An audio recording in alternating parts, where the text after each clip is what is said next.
Ini dia hari yang ditunggu-tunggu di akhir bulan dan lebih tepatnya juga di akhir minggu, yaitu terkait dengan data PCE yang memang sudah sangat kita nantikan.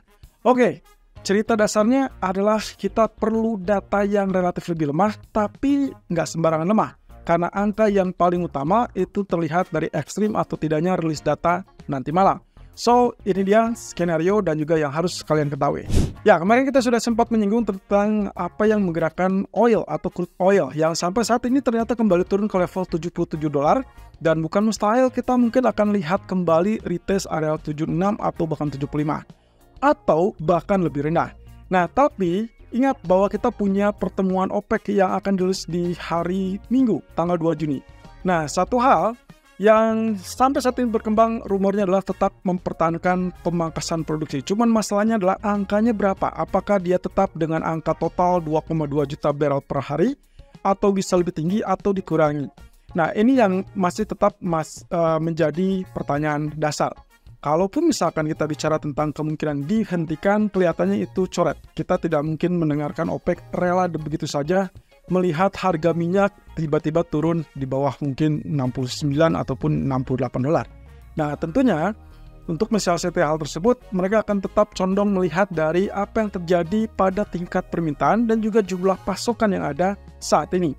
Nah, dengan kondisi bahwa pasar minyak diperlukan stabil, atau dengan kata lain produsen menginginkan harga yang relatif lebih stabil, maka itu kita artikan bahwa harga mungkin dijaga di atas level $75, mendekati 80 atau bahkan lebih bagus kalau bisa di atas $80. Itu menurut versi produsen tentunya.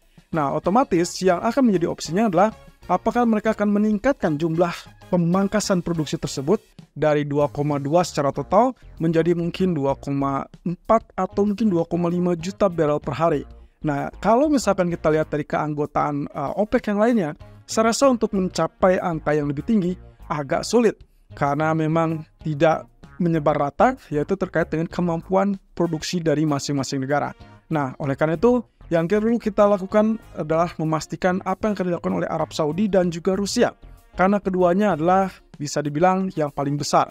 Jadi, kalaupun misalnya kita dapatkan ada pemangkasan sukarela tambahan, baik itu dari Rusia ataupun dari Arab Saudi, mungkin ditambah dengan beberapa jumlah peserta lainnya, maka itu dipastikan harga minyak akan condong naik di atas $80 per barel.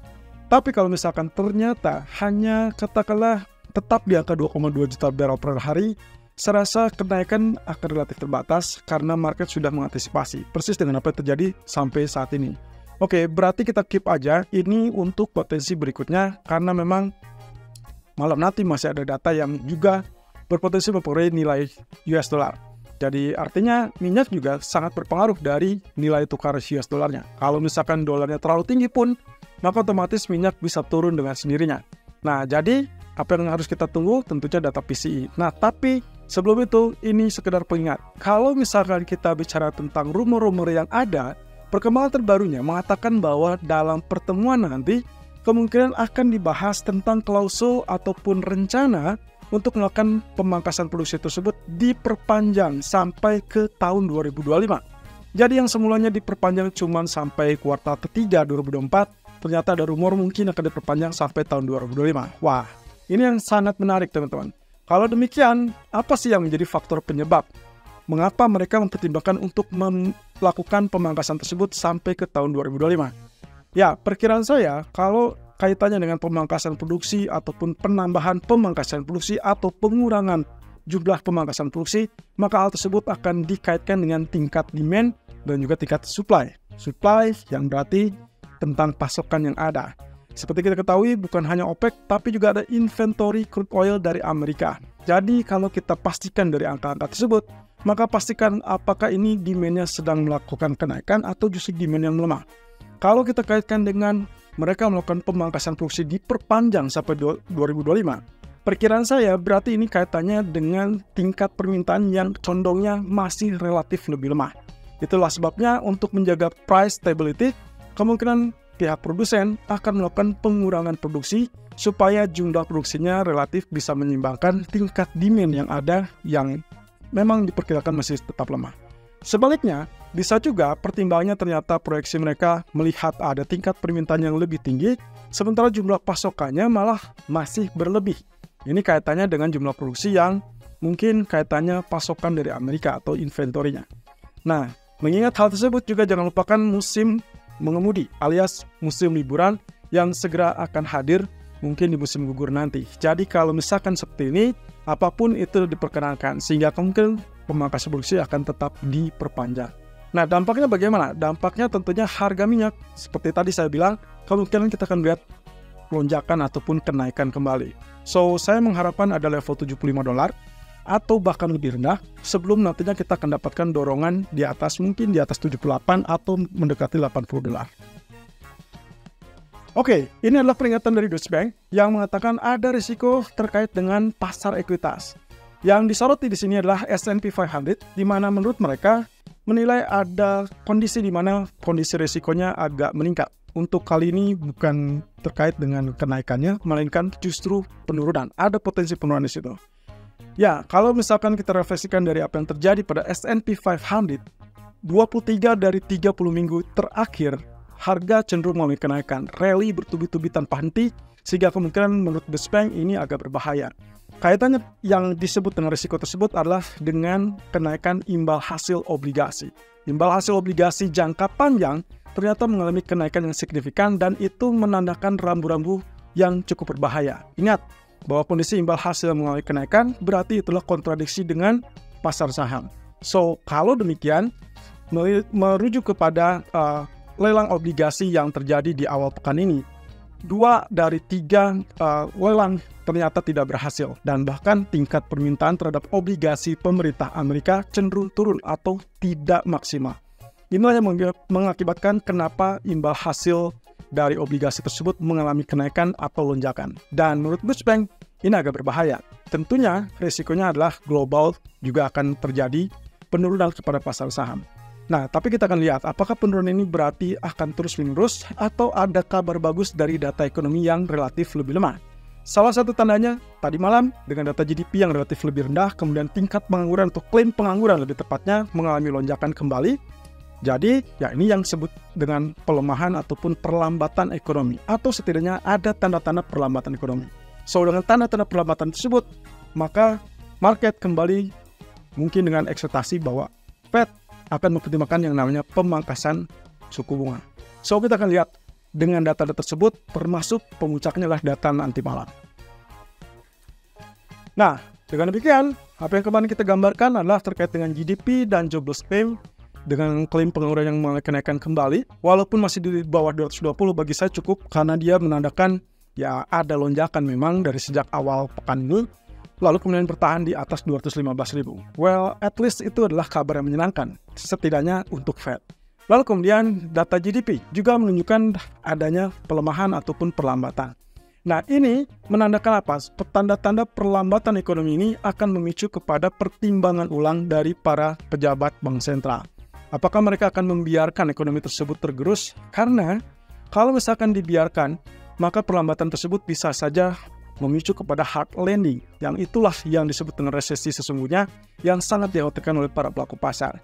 Tapi dalam sisi ini, Fed pun juga benar karena mereka mempertahankan tingkat suku bunga sambil memastikan bahwa inflasi bisa mengalami penurunan atau prosesnya berlanjut untuk disinflasinya. Jadi menurut saya dengan GDP yang sudah turun, berarti kita akan dapatkan secara berangsur-angsur tingkat inflasi yang lebih rendah karena berarti daya beli ataupun tingkat konsumerismenya sudah mulai meredah. Ya, perhitungan seperti itu. Tapi kita akan lihat inflasi PCE nanti malam. Oke, inilah pandangan dari HSBC terkait dengan apa yang terjadi pada stimulus China. Kalau Anda ingat, di awal tahun, saya sempat mengatakan bahwa kesempatan yang sangat baik adalah mengincar zona penurunan dari Hang Seng untuk beli, kemudian Anda keep, karena kemungkinan itu akan menjadi pondasi yang cukup bagus. Ini kaitannya dengan pasar ekuitas global yang sempat mengalami kenaikan. Nah, dengan kondisi 1 minggu terakhir mengalami penurunan, ternyata bagi HSBC, kabar tersebut adalah kabar bagus. Karena penurunan berarti valuasi rendah dan itu adalah incaran untuk melakukan pembelian kembali. Kenapa? Alasannya sederhana, karena minggu ini kita sempat mendengarkan terkait dengan stimulus dari sektor properti. Ya, pemerintah China dalam hal ini menurunkan tingkat suku bunga acuannya untuk pembelian rumah atau kepemilikan rumah. Dan juga bahkan dihapus untuk suku bunga nasional. Nah, ini kecenderungannya akan berdampak positif dan menurut HSBC inilah good reason untuk segera investor mengincar saham-saham baik itu di China daratan ataupun bahkan di Hang Seng. Nah, ini berarti kalau teman-teman lihat harga Hang Seng yang cenderung turun dari sejak kemarin, maka inilah tinggal cari pondasi dasar, support di level berapa, itu akan menjadi peluang untuk Anda. Well, trading plan still good. Ya, jadi kalaupun ada penurunan di level 17.500, 17.700, saya rasa itu adalah peluang untuk Anda mempertahankan posisi. Dan ingat bahwa kita masih ada agenda pertemuan tingkat tinggi para pemimpin China itu di bulan Juli. Dan biasanya menjelang pertemuan tersebut, maka akan ada semacam, ya bisa dibilang mengesankan kepada para investor bahwa pemerintahan mereka berjalan dengan sangat baik untuk pertumbuhan ekonomi. Terlebih lagi, menurut HSBC juga melihat ada kondisi di mana IMF pun mendukung terkait dengan hal tersebut dan memproyeksikan, lebih tepatnya mengupgrade proyeksi pertumbuhan dari China dari 4,6 menjadi 5% untuk tahun ini. Wah, ini cukup positif dan artinya valuasi rendah, that means opportunity. Oke, ekonomi kalender untuk hari ini. Tadi pagi kita sudah lihat data PMI dan juga non-manufacturing PMI ataupun manufacturing PMI dari China yang ternyata relatif lebih rendah. Ini gimana dampaknya? Dampaknya teman-teman, memang Hang Seng-nya turun, tapi secara keseluruhan ini justru memicu untuk adanya tambahan dorongan stimulus. Dan semakin banyak stimulus, semakin bagus, semakin besar kemungkinan untuk Hang Seng punya posisi rebound. Sementara itu, kalau kita lihat dari sore hari, kita akan pastikan data core CPI ataupun CPI dari zona Eropa. Ini kaitannya lagi-lagi saya ulangi bahwa kita harus memastikan data ini lemah supaya ada alasan untuk ECB melanjutkan pemangkasan suku bunganya bukan hanya 6 Juni tapi di pertemuan-pertemuan berikutnya. Tapi kalau ternyata data inflasi ini masih tetap tinggi, maka kemungkinan kita hanya melihat pemangkasan di tanggal 6 Juni.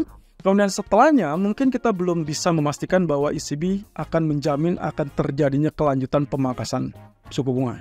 Jadi kalau misalnya itu yang terjadi di poin kedua, maka euro harusnya akan beranjak mengalami kenaikan kembali. Tapi kalau ternyata data yang relatif lebih rendah kemudian menjamin bahwa ECB bisa melakukan pemangkasan lebih lanjut setelah 6 Juni, maka euro kecenderungannya lebih lemah daripada US dollar. Nah, kemudian di malam hari, data PCE itu yang akan kita nantikan. Perhatikan data tersebut. Kalau misalnya kita ekspektasikan terkait dengan angka, maka ini yang harus Anda lakukan. Kalau ternyata untuk basis tahunan, terutama PCE utama, dengan angka 2,7% bulan lalu atau periode yang lalu 2,7%, berarti kita harus memastikan dia angkanya di bawah 2,7. Tapi kalau angka di atas 2,7 berarti bad for currency ataupun ya, istilahnya ini untuk saham dan juga untuk emas. Tapi juga kaitannya dengan PCE utama dengan PCE core ya atau inti. Jadi kalau misalkan di angka 2,8%, angkanya relatif terlalu tinggi. Yang kita butuhkan relatif rendah atau di bawah 2,8. Asumsi saya adalah antara 2,6 atau 2,5%. Kalau ternyata muncul di bawah 2,5%, itu akan menjadi bonus tambahan yang sangat bagus, sangat positif untuk menutup akhir pekan ini, akhir bulan ini untuk kenaikan emas ataupun pasar saham. Dan lalu kemudian market akan langsung fokus ke minggu depan, yaitu data non-farm payroll. So, kira-kira PCE nanti malam akan seperti apa ya? Kalau feeling saya, GDP dengan angka yang lemah, harusnya PCE ada harapan untuk turun mungkin sekitar 2,6%.